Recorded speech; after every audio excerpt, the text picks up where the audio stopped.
Intro. Good morning, good evening, good afternoon, wherever you are. Welcome to Grange across New York.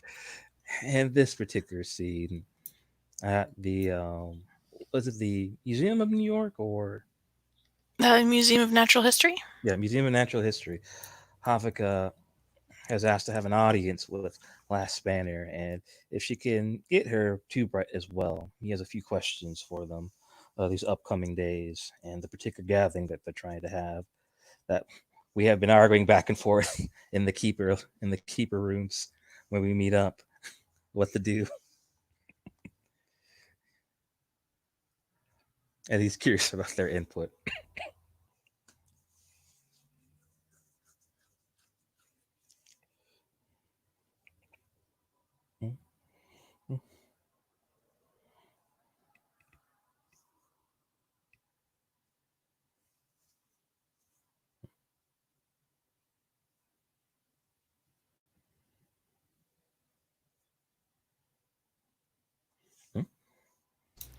I'm sorry. I muted myself for all of that somehow. I don't know No, how. no, that's all right.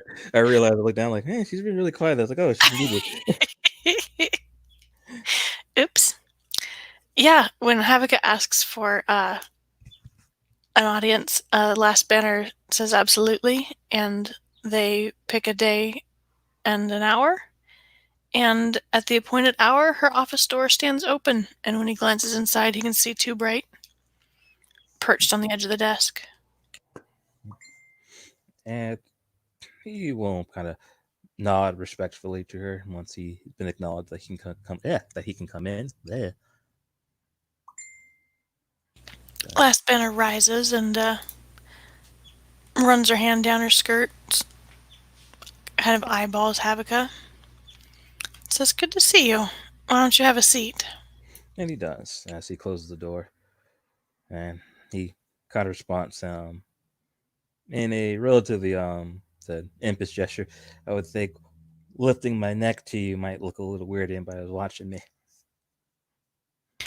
You don't need to worry about that here. These halls are well guarded. Let's see. How can I help you? Well, I'm curious of what you think how the party plans are going outside of the minor squabbling we have. At least I think we have a decent enough plan. I've heard a little bit about it. I haven't been paying too much attention, to be honest. Okay. And then Havika will turn the tube right. How about you? It sounds good to me. All right, good, good. It seems like you all are moving in the right directions. Yeah? Yep. As long as we don't argue about whether we should have togas or not togas, or how accommodating we should be to the kinfolk, I think we'll be fine. The answer to the last one is very. And as far as togas go, everybody looks good in a toga.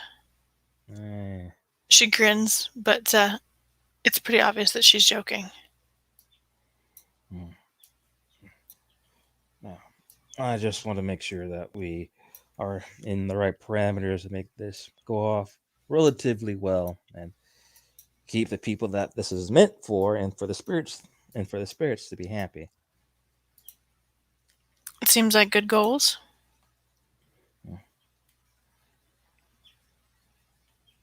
And what I'm I've been around the neighborhood and in a bit of Hell's Kitchen to get people's attention. I seem to have a decent amount of people who are interested. That's great. I've seen Icarus's flyers.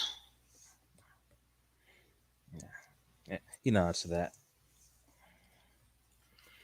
And hopefully, once we've got the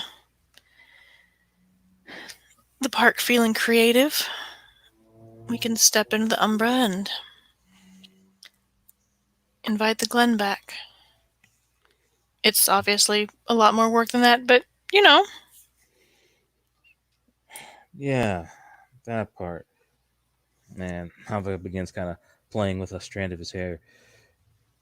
You seated on the sept. Do you want a flame like that there too? Hmm, it's an interesting question. I don't know about that. I'd have to think about it. Ask Theurge about the spiritual ramifications. Yeah, he nods. It attracts all relatively positive spirits. I don't believe it attracts Banes, but anything that's relatively benign is going to be wanting to be around there. But they're And do you typically. count Weaver spirits among that number? I'm not sure. I wouldn't be surprised that they might get attracted to it, but I was probably say more natural spirits are attracted to the flame. And even if the Weaver spirits came by, they're going to be accommodating to you. She grins kind of toothily.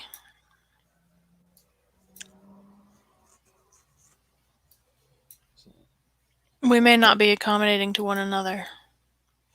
Well, I doubt they're gonna. I have never heard of a spirit with that particular flame refuse to go because the fire's too enticing.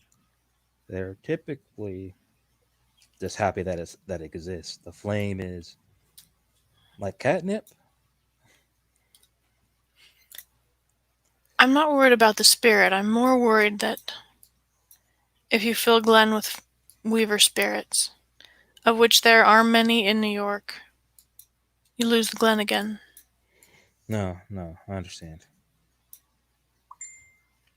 She nods.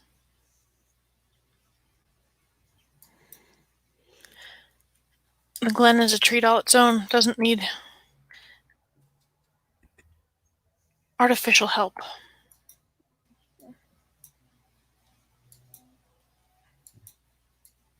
Hmm.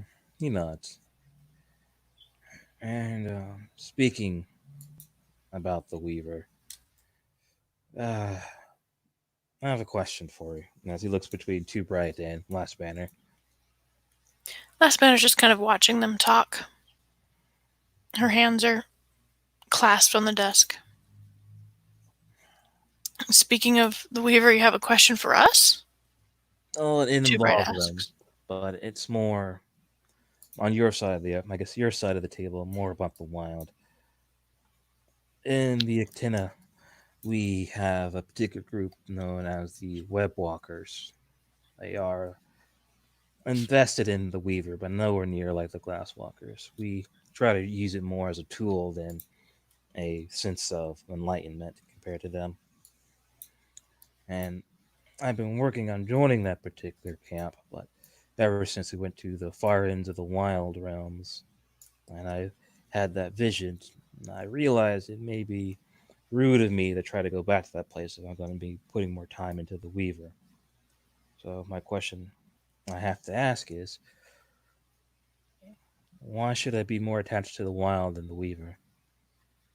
In the short amount of time that we've been here, you've seen how Vosley has used technology to be used against us, and our lack of understanding of it has made us weak in that sense.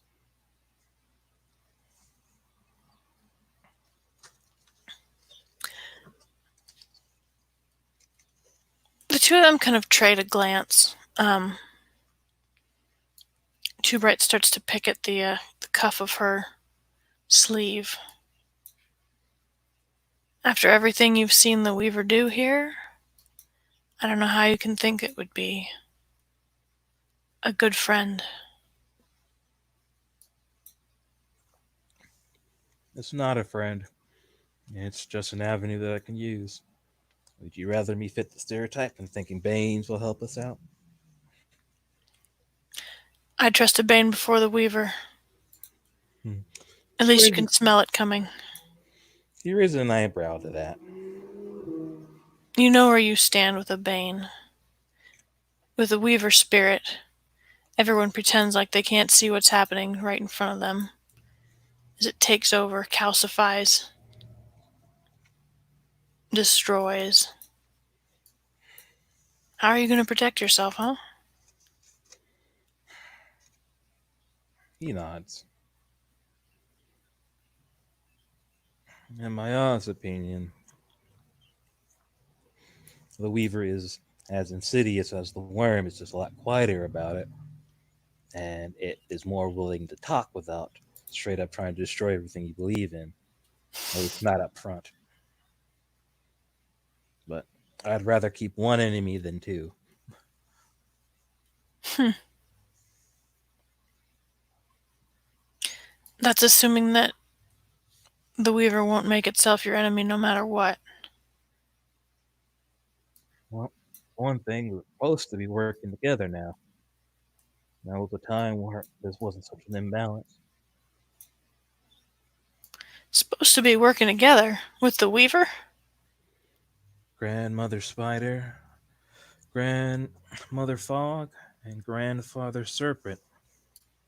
There, they were around in the early days of the Earth, and they fought and squabbled, but they were family. But then this Grandfather Serpent grew bored and restless in its time, mainly because the Weaver was being a bit more active in the area that it was around. At least, as I was been told in the legends I've seen. That's the reason why this serpent ever taught to the mortals that give him knowledge. It felt confined. How does that mean we're working with it? Without Grandmother Spider, we would not have rocks or trees, or even partially the earth that we stand on. We wouldn't have structure or order. And with Grandmother Smoke, we wouldn't have inspiration, chaos, and change. And with Grandfather Serpent, we wouldn't have the ending and the beginning of new things. They all have their purpose. Having a purpose doesn't mean it's someone you want to work with. Just because you've found a blade doesn't mean you're going to sit on it.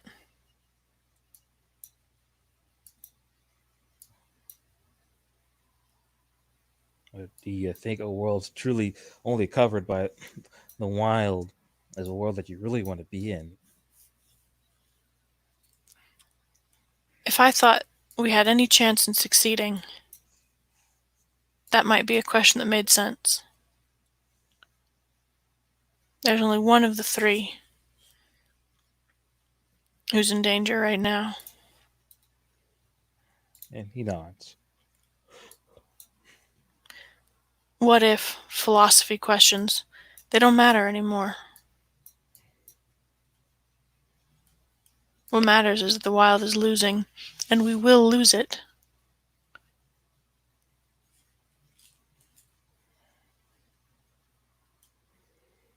And Havagad, well, a bit sullen's look, but he nods. Too Bright kind of peers at him very intently for a minute, and then she gives him a grin and says, "That's my 2 cents anyway. But you know where I put my life. It's definitely not in the Weaver's web."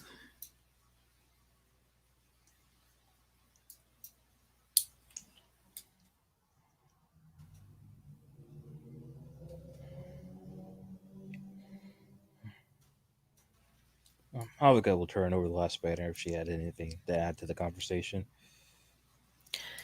She's listening. She doesn't say anything, but she's watching you both very intently, frowning slightly.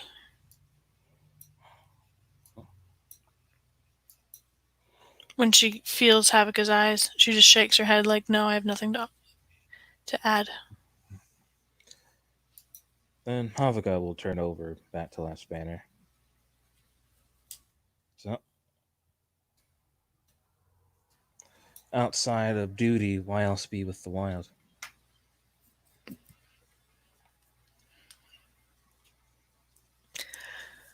He's asking Last Banner that? No, too bright. Oh. Sorry. Why be with the Wyld? What's more sacred than creation? What's more beautiful than inspiration?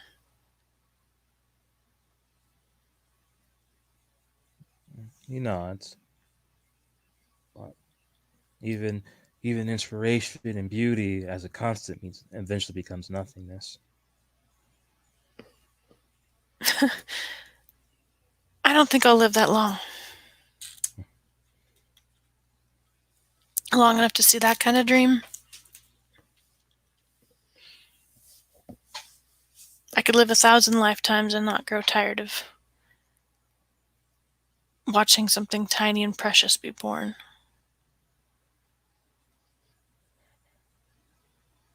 I could go 1,000 lifetimes and not grow tired of the look on someone's face as they discover something new, create something for the first time.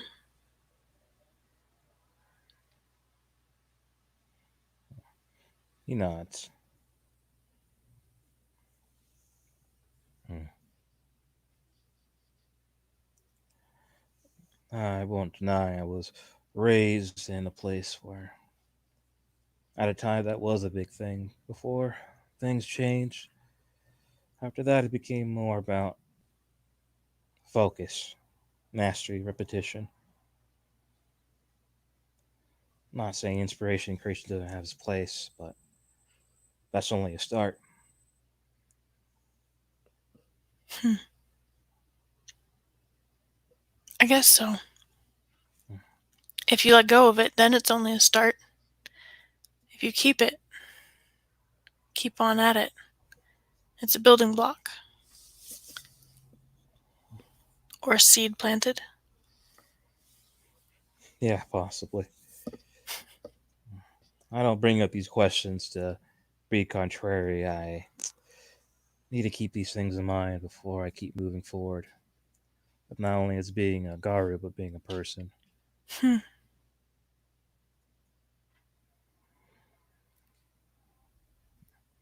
The Weaver is cold and calculating, but vast, and typically reliable.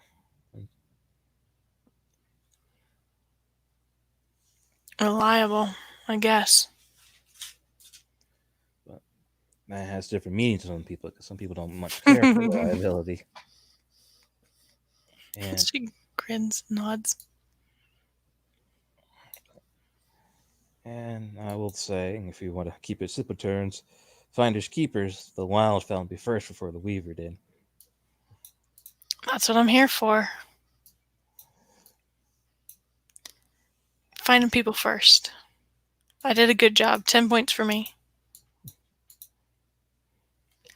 I'm more than happy to take you back.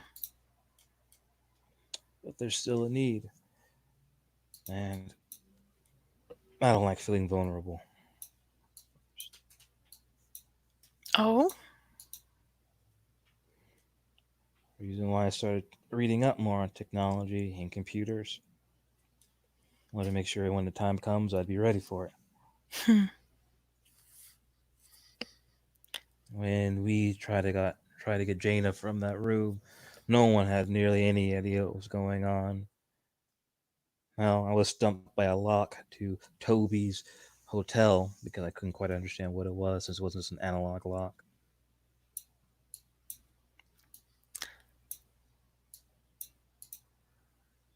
Yeah,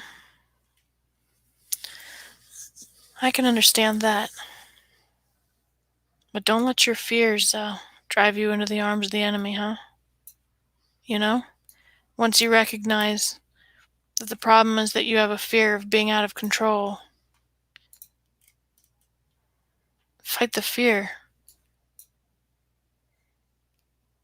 Don't just give yourself over so that you don't have to face it. I'm not. As I agree with that statement, I don't want to be ignorant. Ignorance breeds much more things worse than fear can.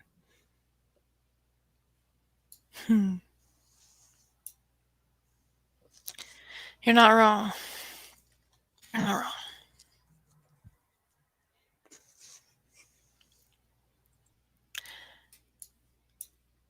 So, what's your interest in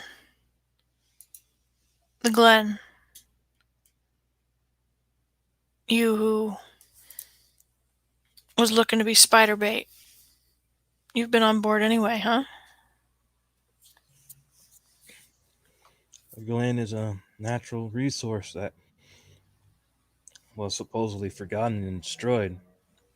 When I heard that it could be restored, why wouldn't I do it? It's a If good answer. Good Philodox answer. when I sit there doing nothing, when a place that could bring us more hope stay down, Too Bright gives him a grin.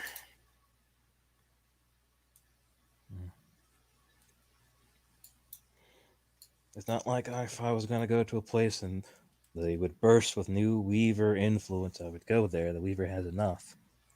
What I want is balance. What I want is restoration. I don't want dominance. Dominance is what put us in put us in this place in the first place. Hmm. Hmm. That's an interesting take on it. Yeah.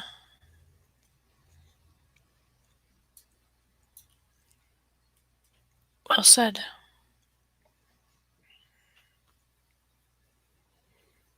And I say this not as a mocking tone, but from what little I know, I would say if there was more equality, you guys wouldn't be in the position you're in now, would you?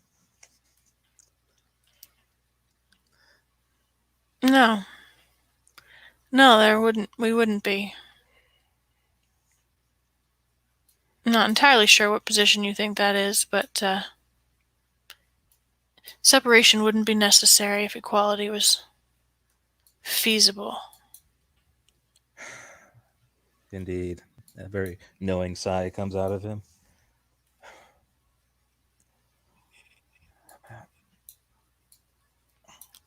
I try to avoid, though I don't always do a best job at it, because I wouldn't doubt that maybe even you think I might be some bloodthirsty tyrant, but I don't want to act like I have the answers, but I want to get to an answer. An answer for what? Answer for everything. There's no answer for everything. Surely Not there is. unless you get rid of the Wyld. As long as the Wyld lives, everything will keep changing. Hmm.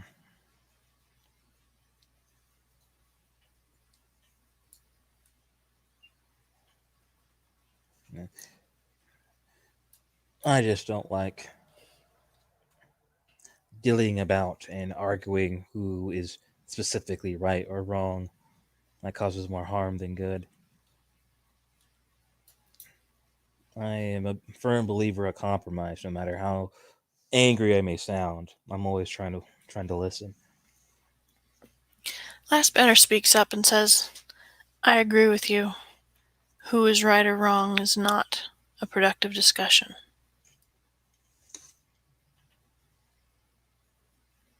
One must find the way that is right, then follow it.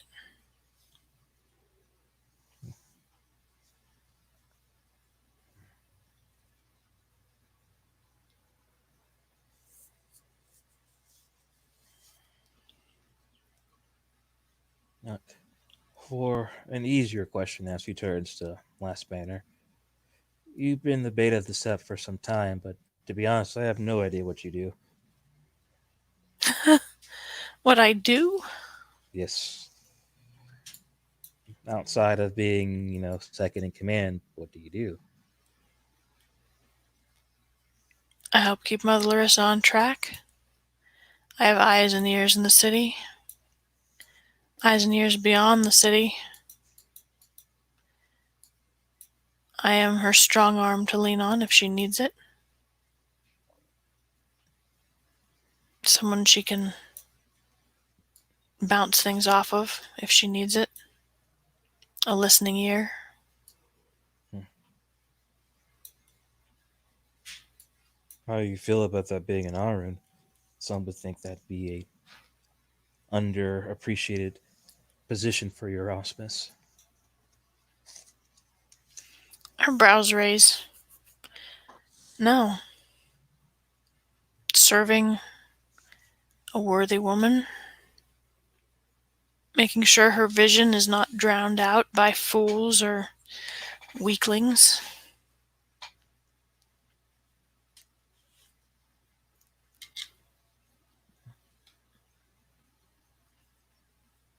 That's what I aspire to.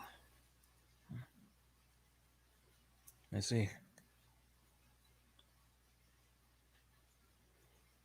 I've been being a beta this up for some time, and with the many people coming and going, what can you say about us?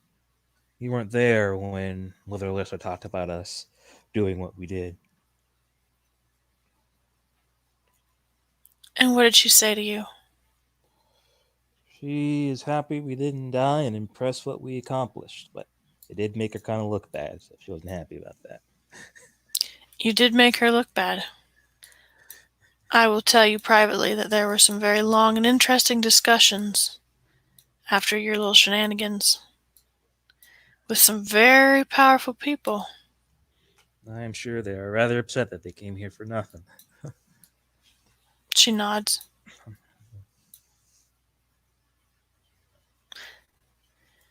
They made spirit deals to get here that weren't uncomplicated, but tempers have been soothed. Yeah, but they're going to be less worried about asking for help, or us asking for help now. There. You're right. They will absolutely come looking for help from us, if I understood you right. No, he said they're going to be more wary if we ask for help from them. Oh, got it. I guess we'll see. They might be, yes. Crying wolf is not well loved. No, it is not, but at least partially this might establish that we're not completely incompetent, as has been my worry throughout this whole entire incident. For a set to be taken down by one Garu, even as resourceful and powerful he is, it looks bad. Yes. Yes, it would look bad. There have been mistakes that allowed such things to happen in the past, but I'm glad not to live through one of them. Which is another interesting question. What are we going to do if something like this happens again? Not necessarily another lone guard trying to go against us, but a division like we had. I told her that we weren't Vasily, but if she was more paranoid, this wouldn't look that much different. Well, anyone who wants is welcome to challenge her. And I know which of them I'd be betting on, no matter who it is.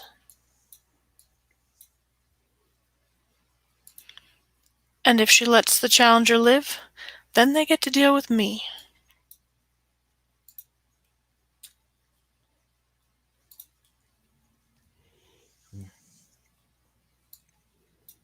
But, it, but will that be our new policy? Killing the people who think that maybe she's not doing a good enough job?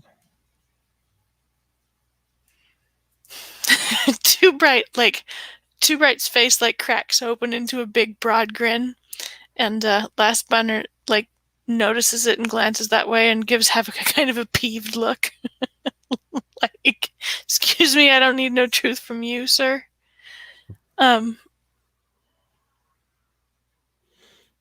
and she just shakes her head, says no, but keep it in mind. I'm sure she wouldn't let me kill one of her babies for having the balls to challenge her. That's what worries me the most. When discussing the obsolete action, some say that it was foolish and should have killed him right then and there, but as my opinion of the situation, she had no idea he was going to be this way. He could have taken his shame with stride and just lived a life outside of the nation. Still could have even made that company and try to do some good. But he had too much spite, too much pride in him. No one truly knows the heart of another person. No spirit even knows. You're right about that.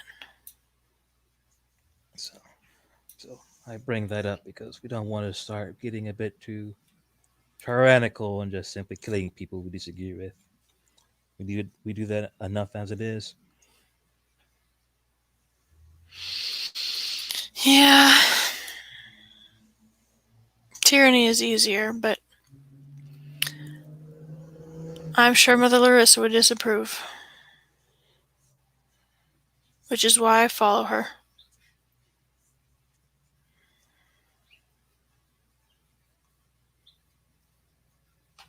To hell and back. Well, we're not here to prove who's better, so we don't have to go there anytime soon. Good choice. Mm. Is that everything? Mm. I guess since I have your ear for this moment, well, you don't have to answer if you don't want to. I think you've seen me here since I've been here. Do you have anything you want to say to me? Last Banner studies him, shrugs, shakes her head. No. From what I hear from the Korax, you're doing a good job keeping control of your territory, keeping an eye on it. Your patrols are more than adequate. Keep up the good work. Hmm. He nods and looks over Last Banner. Anything you want to say? Oh, sorry, that was Last Banner talking. I mean, Last Banner. Too bright. Yeah. I know words, I swear. Two Bright grins at him and kind of slides off the desk to offer a hand. She says, "No, I appreciate your help." And he shakes it. All right. Then I guess this is Aloha as he stands up. See you soon. Hmm. And he nods and will open the door and let himself out. Two Bright moves forward to close the door quietly behind him. And with that, thank you players for playing. Thank you watchers for watching. Have a good morning, evening, or night.